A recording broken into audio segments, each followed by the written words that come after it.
Iron Talk is brought to you by Case IH. What are farmers doing to feed the planet? They're using Quadtrek technology, soil management, and planting systems from Case IH to foster a better growing environment that maximizes yield potential.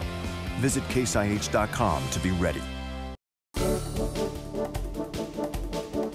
Every trip a wheeled tractor makes across the field when it's wet creates compaction. In today's Iron Talk, we'll show you how to deal with that. One of the things we see in a wet spring, or when fields are just at least a little wetter than we would like, we're ready to get out and get planting. This year has been very frustrating with some of the late snows that we've had on our farm. So many guys would run out with a Salford tool, for example. You can get through just about anything with a Salford, and you can certainly dry some ground out. The challenge is if you've run on diagonal patterns across your field and it's too wet, those wheeled tractors will leave impacts that will be much deeper than that vertical tillage will be able to break up. So there's a couple different things you can do.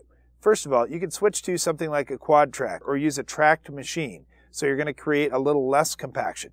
You can certainly change up your tires using a little less air pressure or using some different tires that are out there on the market today that can create significantly less compaction. Those would be good things. The other thing to think about is just waiting. If you would just wait 3 or 4 days. Now I know this is tough, believe me, I farm with my brother, and it's really tough to keep him out of the field. Many times it'll dry out enough that you'll create much less damage, if any, out in the field.